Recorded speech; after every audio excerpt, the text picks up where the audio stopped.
Nako, Senator Dante Marcoleta, baka back to work na sa Senado, no? Dahil dito, nag-aim po siya, nagpasok siya ng not guilty plea, no, sa kasong plunder, no? Na itinatanggi niya ang mga paratang na to sa kanya, no? At talagang dito, pwede natin isang araw, ha, baka sa 27, ha, hindi natin alam, na baka si Senator Marcoleta ay mapawalang sala. At sana, ipanalangin natin, at sana, bumalik na si Senator Marcoleta para matapos na ang mga kalokohan na kanilang ginagawa. Dahil yan ang pinaka-boss natin ngayon, si Senator Dante Marcoleta, no? Ngayon, pag-usapan natin dito sa tungkol sa nangyayari ngayon.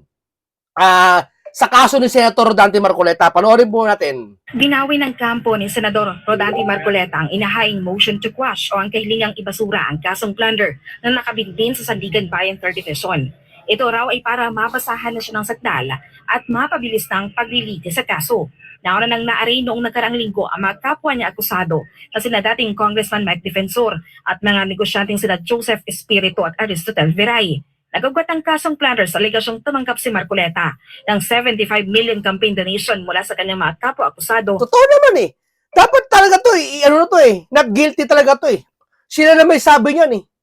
Tumanggap si Senator Marcoleta galing sa pribadong tao. Tanong, may naging kapalit ba? Magiging plunder lang pa naging kapalit. May naging kapalit ba? Hopya nga lang naging kapalit ni Mike eh. May pabor ba si Marcoleta kay Mike? Yung 18 Marines? No! Yung 18 Marines, tandaan nyo hindi kay Mike yon. Sinusuporta ni Mike yon. At wala kayong katibayan na si Marcoleta ang nag-utos nun. Dahil tao ni, yung 18 Marines, kalooban nila yon. Tao ni Saldi yun, di tao ni Mike yun. Tinutulungan lang ni Mike yun. So ano naging kapalit? Kaya nga iba dyan nagko-comment eh. Sinasabi nila, kanya si Marcoleta nagpakulong sa sarili niya. Kasi inamin niya na gano'n. Inamin niya, walang problema doon. Ang tanong, may naging kapalit? Wala. Kinulong pa rin nila. Di ba? Siyempre, wala silang ibang ang hirap kasi sa mga to, takot na takot sila. No?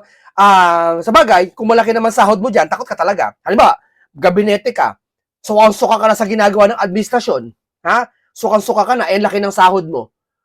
Sumasahod, tingin mo, di ba, isa dyan, sila John Vic yata, magkano sahod ng Remulla? 5 million na umabot yung, niya, dyan pala sa panunungkulan nila.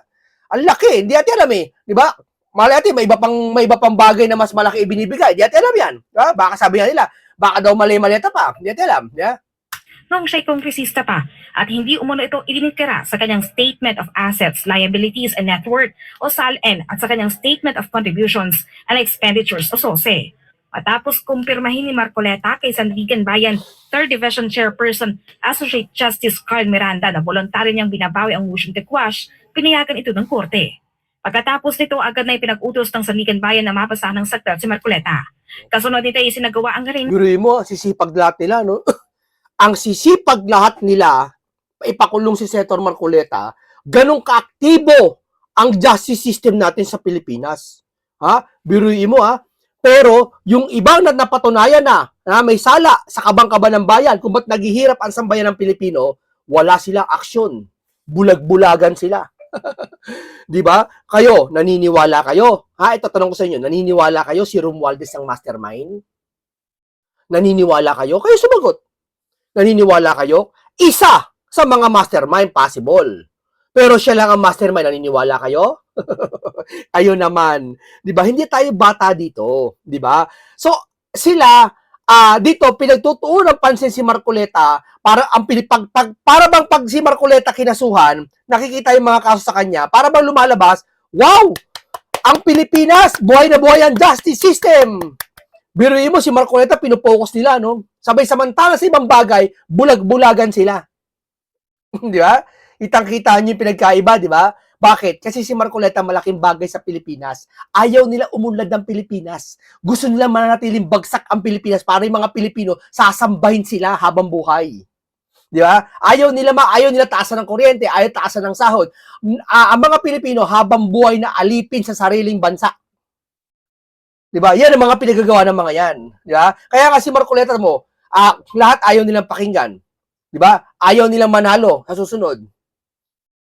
Kasi nga, ayaw nila si Marcoleta kasi hadlang sa kanilang plano lahat. Gusto ni Marcoleta walang korupsyon. Ayaw nila, pakukulong. kung saan naghain si Marcoleta ng not guilty plea sa kasong plunder. Sa hiwalay namang kasong paglabag sa Presidential Decree No. 46 na nagbabawal sa mga opisyal ng pamahalaan na tumanggap ng regalo, muli ring itinanggi ng senador ang mga paratang. Kasama niyang naarin sa kasong paglabag sa PD 46 Espiritu na nagpasok din ng not guilty plea sa korte. Samantala sa arraignment naman sa Sandigan Bayan 4th Division para sa isa pang bilang ng kasong paglabag sa PD 46 ng senador, naghain din ito ng not guilty plea. Ang kapwa niya akusado dito na si defensor, not guilty plea din ang inhain. Bago ito, nagmanifest ang dalawa na huwag na silang basahan ng case information at dumiretso na sa paghain ng plea. Bagamat bailable ang kasong paglabag sa PD 46, hindi muna nagpiyansa si Marcoleta habang nakabinbin pa ang kanyang motion na payagang makapagpiyansa sa non-bailable na kasong plunder. Pag nakalaya si Marcoleta, back to work na yan. Ha? Ngayon, pag nakalaya yan, ha, pasakit sa impeachment yan. Na? At yung flood control, yari na kayo. Malapit na 2028. Isang taon mahigit na lang. Wala na. Tapos na kayo. Di ba? Akala nyo kay Marcoleta, mautak yan. Yan kaya siya yung pagsuko niya. Alam mo kasi ganito yan eh. Pwede naman tumakas si Senator Marcoleta para hindi siya mahirapan eh. Pwede siya tumakas. Pwede siya magtago kung saan eh. Di ba? Kalimutan niya muna kaysa makulong siya, di ba? Siyempre, mas masarap nga naman nasa laya ka kaysa nasa kulungan ka. Kayang-kayang gawin ni Senator Marcoleta yun, may pera naman siya. Di ba? Hindi, totoo lang. Kung magtatago siya, si Bato nga nakapagtago ngayon eh. Dahil niya sa ICC. Yung pagkatago naman ni Bato, makatwiran eh. Bakit? Talaga magkatago ka, ICC huhuli sa'yo eh. Okay sana kung Pilipinas ang maghuhuli sa'yo, magagalit tayo kay Bato. Magalit tayo kay Bato pag Pilipinas ang huhuli sa kanya. Bakit? Tinataguan niya batas ng Pilipinas. Senador pa man siya. Pero, yung uhulihin ka ng ibang lahi, ibang bansa, hindi ka magagalit? Magagalit tayo. Pero si Marcoleta, pwede naman magtago eh. Kasi hindi niya ginawa. Kasi alam niya, sumusunod siya sa batas, kahit alam niya, inimbento lang sa kanya yung mga kaso na yan. Di ba? Pero, wala na yan eh. Wala na sa kanya yan eh. Wala na kanya yan eh. Dito, para lumalabas, mas safe, sabi ng iba, chismis lang to mas safe si Senator Dante Marcoleta ngayon nakakulong. Mas safe, kesa yung nakalaya siya. Kasi di natin alam ang utak ng mga yan, baka tambangan. Di ba? Baka tambangan si Senator Marcoleta, baka saktan nila si Senator Marcoleta. May gawin silang masama eh. Di ba? Kaya, mas okay si Marcoleta. Kaya saka napansin nyo, yung pumunta siya sa Sandigan Bayan, yung pangatlong hearing na yata, no? O pangalawa, ang puti eh. Pumuti si Senator Marcoleta eh. Saka umaliwalas yung mukha. Pumayat siya, kasi delikado pag mataba eh. Pag yung maedad na, gumanda katawan niya eh. Umaliwalas yung mukha niya eh. Di napabuti pa. Di ba? Kaya mas parang magandang sabihin eh, o tama bang sabihin, na sinadya ni Senator Marcoleta magpakulong. Di ba? Para sa ipakita sa sambayan ng Pilipino kung gaano kasama ang kalagayan natin ngayon sa gobyernong ito. No? Siya ang pinakasakripisyo para gumising lahat. Di ba? Hindi ko alam kung tamang sabihin na sinadya niya ba magpakulong. Kasi para sa akin, gano'n eh. Parang gano'n na rin, double meaning. Para sinadya niya lang magpakulong. Kasi sumuko siya eh.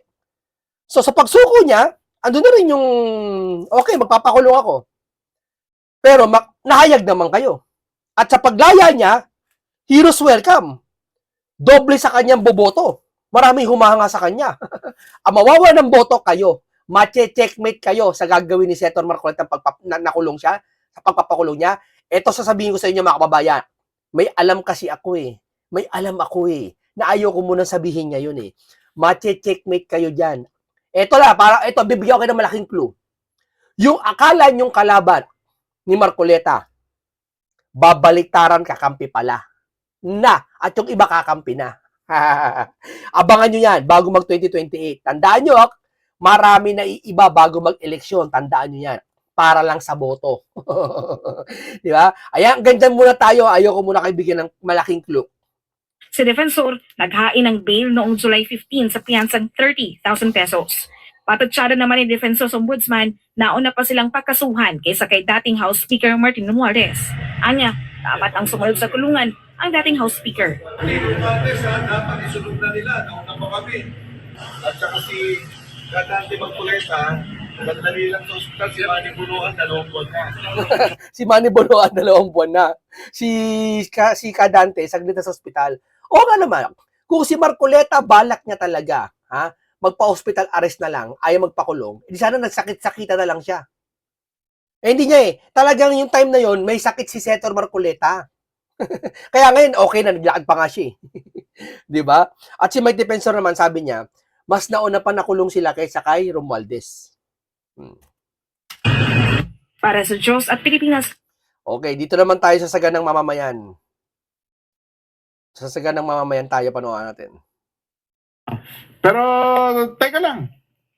Oh, kanina pa lang, mag-update muna tayo kay Senador Marcoleta. Oo. Ano bang update? Pero teka lang ha, nakakamiss si Senator Marcoleta, no? Nagkakagulo ngayon sa impeachment, no? Litong-lito sila lahat, no? Kay Robin, kay Cayetano, kay Pia, sila lang halos magkakampi doon eh, no? Pero kung ano to si Senator Marcoleta, alam mo, yung mga nagagaling-galingan diyan, tapos na kay Senator Marcoleta yan. Corner yan kay Senator Marcoleta, maniwala kayo. Kaya ngayon nakakamiss si Senator Marcoleta sa mga ganitong pagkakataon eh. Pero don't worry, baka isang araw makita natin sa rally si Senator Marcoleta. Baka makita natin sa susunod eh, biglang laya na si Senator Marcoleta. No? Tingnan natin.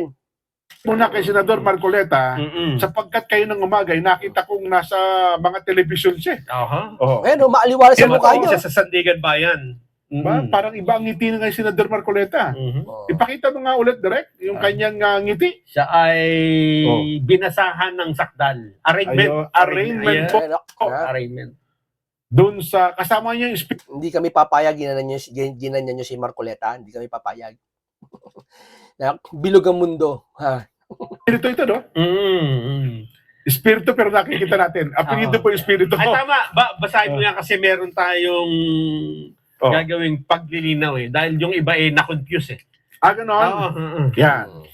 Naghain po si Senator Ito, painggan nyo, mahalaga to. Dante Marcoleta ng not guilty plea Yan. sa mga kasong plunder at paglabag po sa presidential decree na nagbabawal sa mga opisyal ng gobyerno na tumanggap ng mga regalo. Ayun, dun muna Yan. tayo. Kasi nung mabasa ito nung iba, siguro sa katuwaan nila o kasayahan, ay sinabi na nila na, oy, not guilty Not na. guilty. Not guilty, walang kasalanan. Pinawalang sana po. Oo, hindi pa. Hindi po. Ang ibig lang sabihin nito, ibinasa yung kaso. Ikaw ay ganito, Oh. ay meron ka reklamo. Pinapatangan ka ng Oh. ganito, tumanggap ka ng 75 million, Oo. ganyan. Oh, ano ang masasabi mo?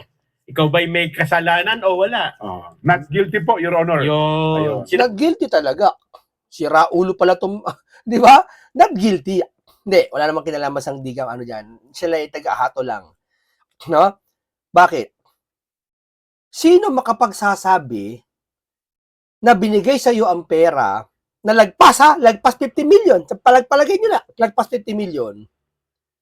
Sabi ko nga, uulitin ko ulit sa mga bago. 30 million nakapagbigay sa iyo yung isang negosyante. Plunder, hindi.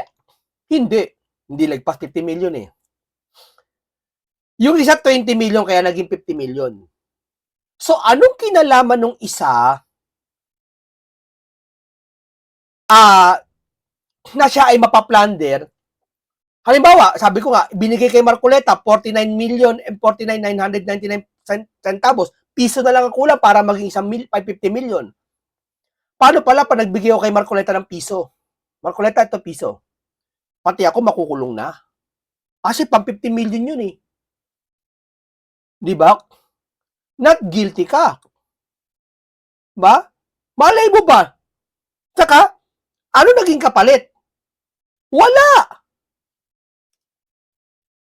Alam nyo, pag nakalaya si Senator Marcoleta, bubuelta to. Hintayin nyo. sabi mo na ikaw ay wala kasalanan. Yan. Kasi kahit na hindi ka sumagot dyan, Pag Ang hindi ka hukom. sumagot, ang hukom mo sasagot, nasasabing not guilty rin sasabihin ang mo. ipaplaso. Ayun. Pagkatapos nun, magkakaroon na po ng trial proper. Trial. Kasama po ang kanyang kapwa-akusado na si Joseph Espiritu. Kaya pala kayo na bigla ko naalala, pagdating ko sa makeup room kanina, sabi ng ating mga kasama, laya na pala si Senador Marcoleta na wala na napawalang sana na Nabsuelto pala. daw, Naku, laya na! nabsuelto. Napag-isip ko tuloy ngayon pawalang sala. O, yan nga yung narinig ko. Kaya sabi ko, ito yun. Oo. Naghain po siya ng not guilty plea. Yan. Opo. Humarap po si Marcoleta sa Sandigan Bayan 3rd Division ngayong araw at nagsabi, hindi siya guilty sa mga kasong sinampa laban sa kanya.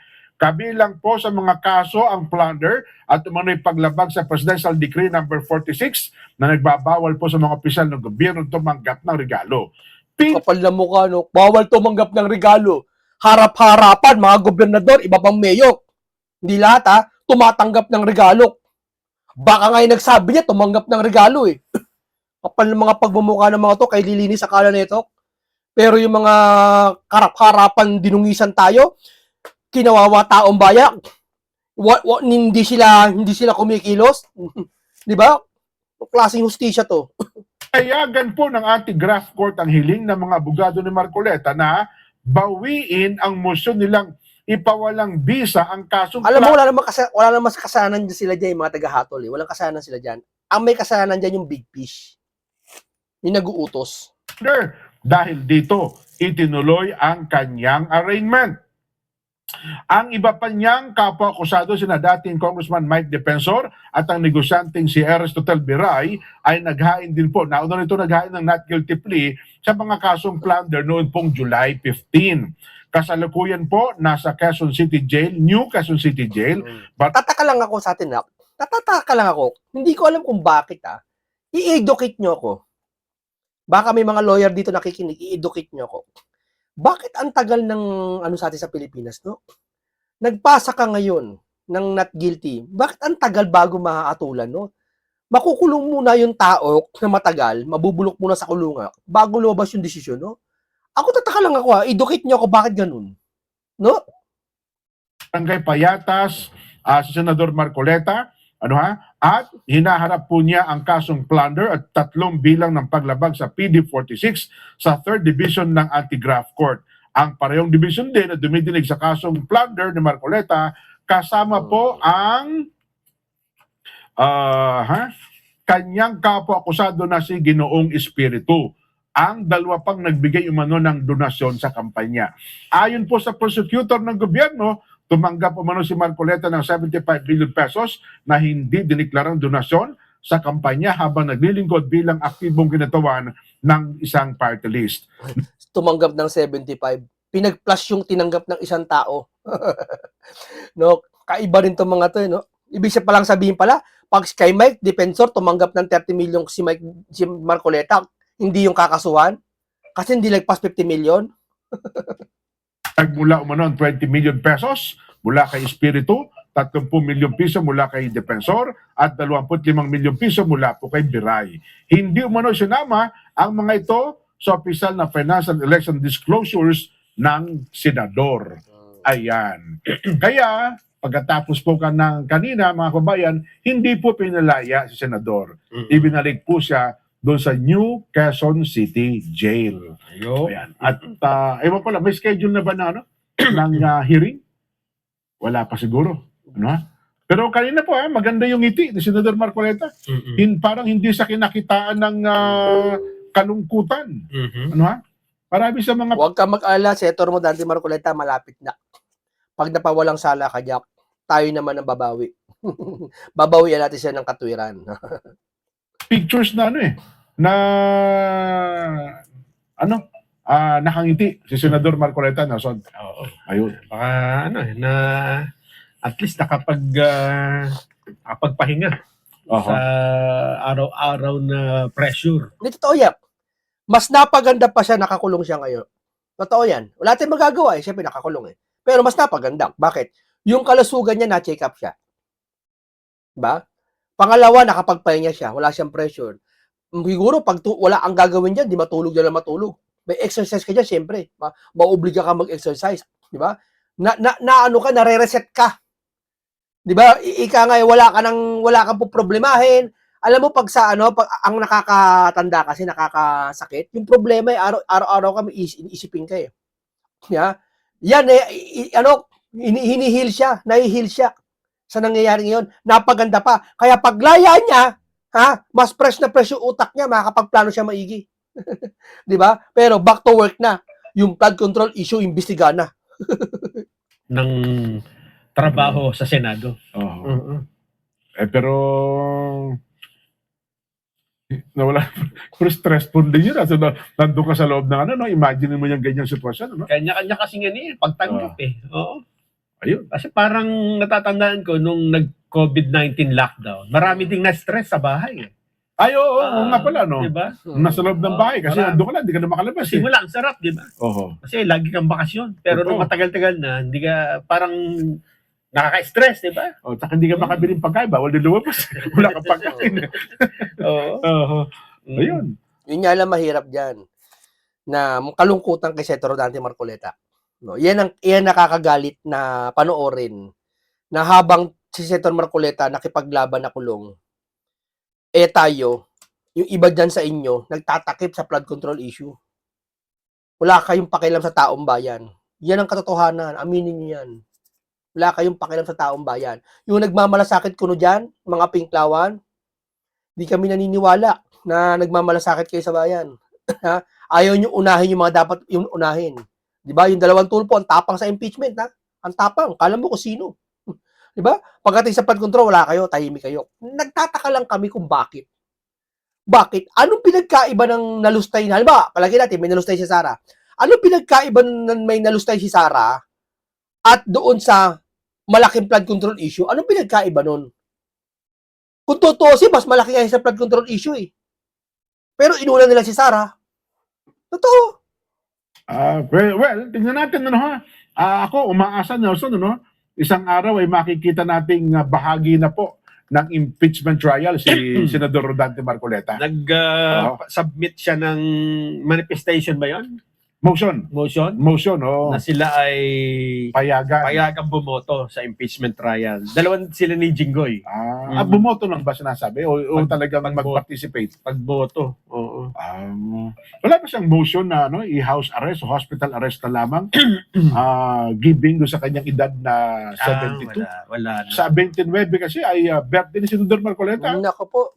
Oo nga, birthday sa 29. Miyerkules siya, natapat. Oo. Balita ko, magpapakain nata doon sa New Quezon City Jail. Punta tayo. Nakakalungkot, no? Napakawalang yan ng big fish, no? Napakawalang yan ng ugali. Nagbabait-baitan sa harap ng tao, pero napakawalang yan ng ugali. Makikita mo, yan ang ugali. Di ba? Hindi nila kailangan sabihin na, masama ako, mabait ako. Hindi na. Nakikita namin yung mga gawa at nangyayari. Napakasama ng ugali ng big fish. Masama talaga ang ugali. Grabe ho. Walang puso, walang katarungan, puro paghihiganti ang gustong gawin sa Pilipinas. Wala silang pakialam sa taong bayan. Birthday, 73, Senador Marcoleta. Ako, Nelson, ako nangingiti lang tayo, pero ako, hindi ko po ni sumagi sa isip ko na makikita natin ang isang senador na ating pinagpipitaganan na nasa loob ng isang bilangguan. Diba? Alam naman natin na siya ay laging ang binabanggit sa atin, sumunod tayo sa batas. Yes. Batas ang dapat nating sundin. Napakulong si Senator Marcoleta dahil sa pagbibendalo nila, sa pagtatakip nila sa lahat ng kalokohan nila. Binibend nila ang law para mapagtakpan yung kalokohan nilang ginawa sa Pilipinas. Ang kawawa dito, hindi lang yung pera natin ninakaw. Tayo, ang kawawa dito. Di ba? Bakit? Walang naparusahan. Si Martin, siya ba ang big fish? Siya ang mastermind? Naniniwala kayo ba? Sige, kakasuhan si Martin pakukulong. Sino dito naniniwala mastermind si Martin? Silang dalawa ni Saldi? So, ibig sabihin, mastermind na pala ang speaker ngayon sa budget appropriation. Yun na pala ang mastermind ngayon.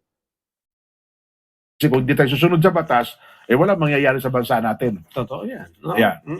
Ang naging kasalanan daw ni Senador Marcoleta ay naging sumunod siya ng todo-todo sa batas.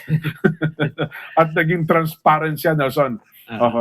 Kaya, ewan ko lamang, sa susunod na eleksyon, wala nang magdideklara ng tama doon sa kanilang mga campaign. Totoo yan. Diba? Wala nang magdideklara ng tama. Lolokohin na lahat kayo. Maniwala kayo. Diba? Kasi kukumpitin yan eh.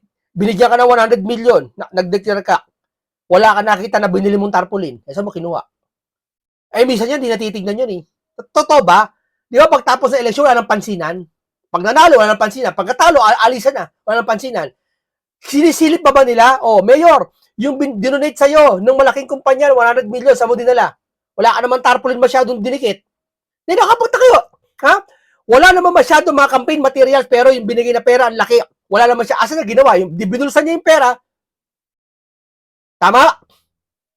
Oh, kahit sa mga senador, ang lalaki ng mga ano nila, na campaign ano nila, material nila. Nasa na yun? Oh, yan ang hirap. Babantayan namin sa susunod lahat ng donasyon nyo.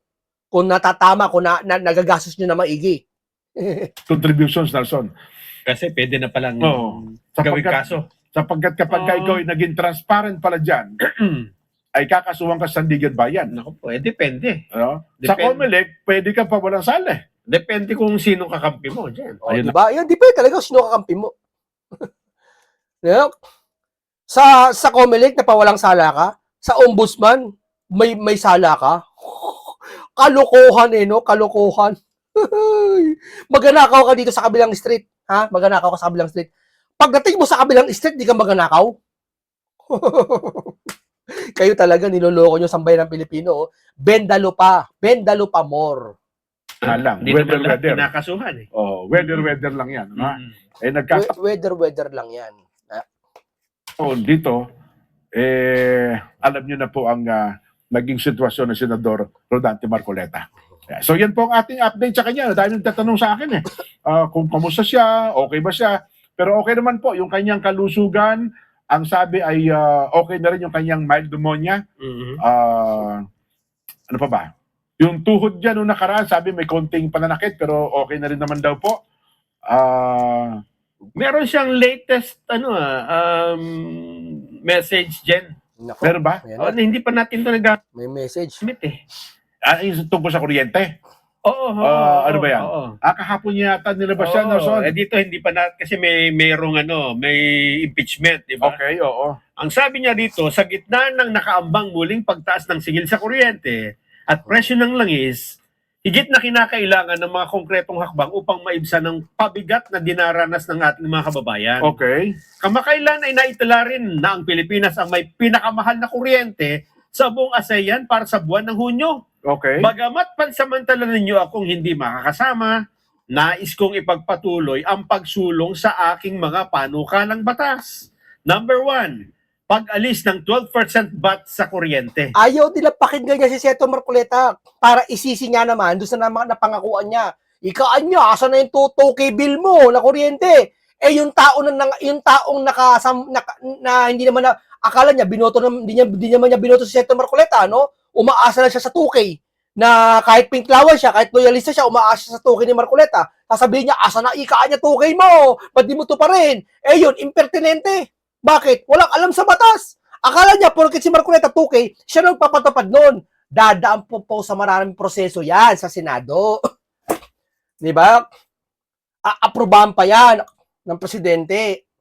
Mhm. Senate Bill number 61. Eh kung hinaharang, ayaw nila pumogi si Senator Marcoleta pag bumaba yung kuryente natin. Di ba? Napupolitika. Ay, ikaan niya. Huwag niyong gawin kay Marcoleta yan kasi pag si Marcoleta napatupad yung bill niya na sa mga kuryente, mabababa. Ha? Popogi yan. Baka manalong vice president yan. Sakit sa ulo natin yan. Ayaan nyo na maging mahirap ang Pilipino, magdusa sila sa kuryente mataas. Parang ganun talaga. Ganun ang ano nila. Mindset nila.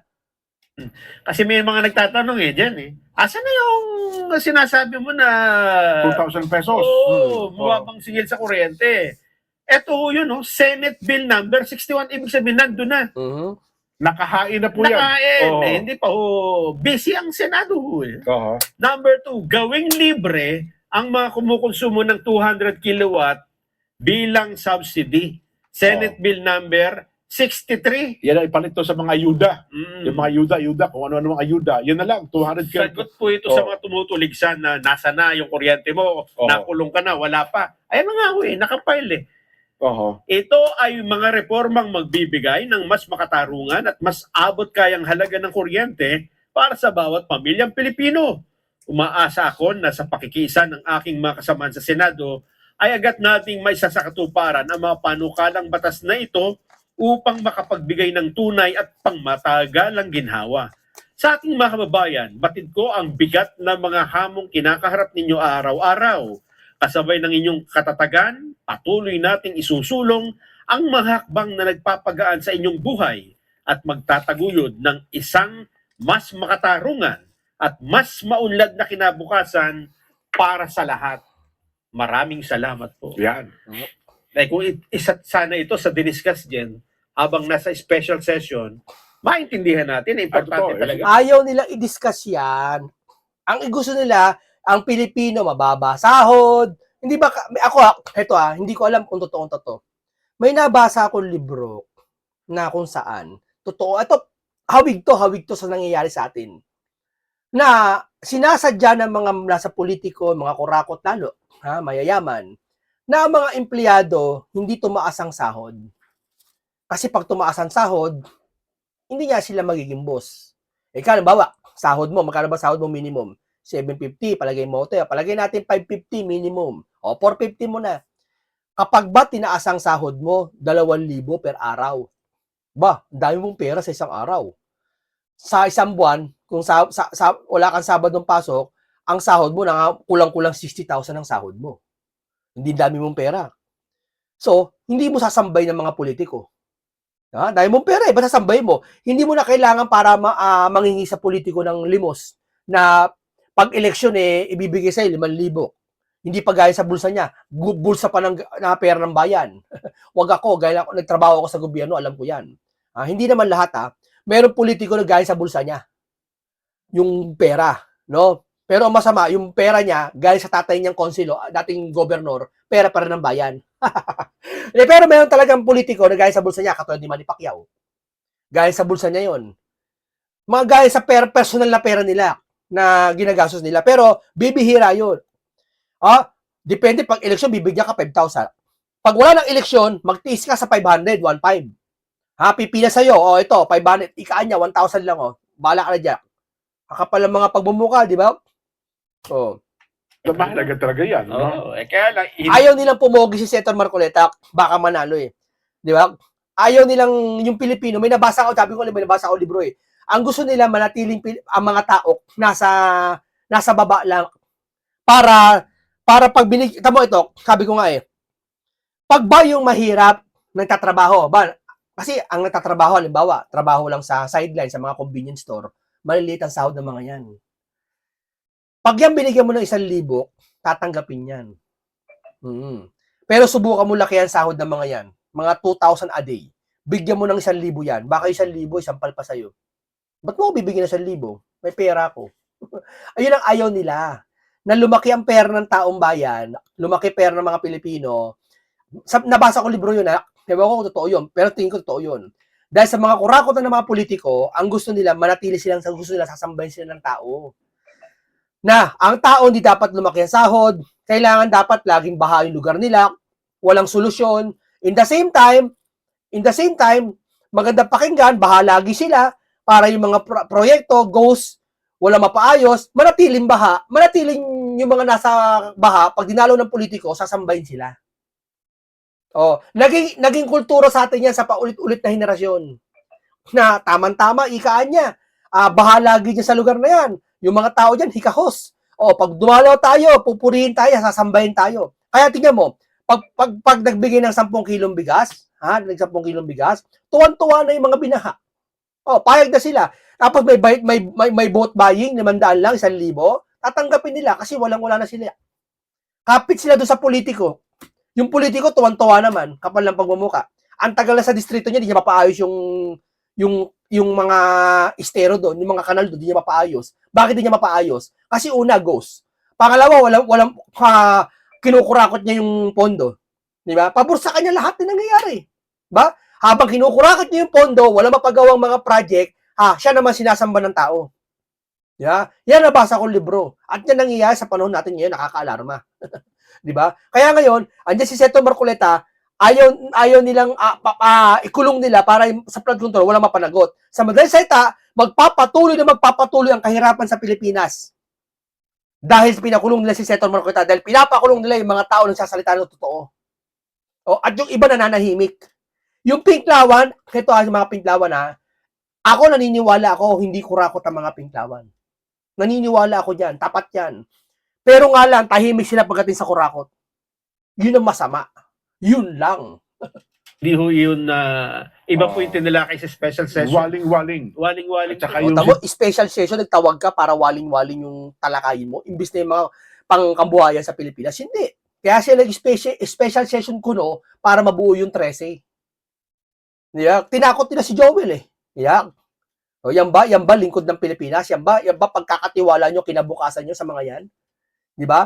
Asa sila magaling? Mamigay ng bigas ng 10 kilo? Yung 10 kilo sa taong bayan yon? Sige nga. citizenship ng dalawang manlalarong Pilipino. Ito sana. Okay, maraming salamat sa Asanet 25 sa pagbubunyag at kay Senator Marcoleta. Sana mag-back to work na si Senator Marcoleta, namimiss na natin. Maligayang kaarawan kay Senator Dante Marcoleta. No? At sabi, not guilty si Senator Dante, not guilty na nag-ano na siya na not guilty na tinatanggap sa sarili niya, hindi siya guilty, no? Maraming salamat, ingat lagi kayo, isang komentaryong punong-puno ng karunungan at kaalaman at isang makabuluhang talakayan. Paalam po sa inyong lahat.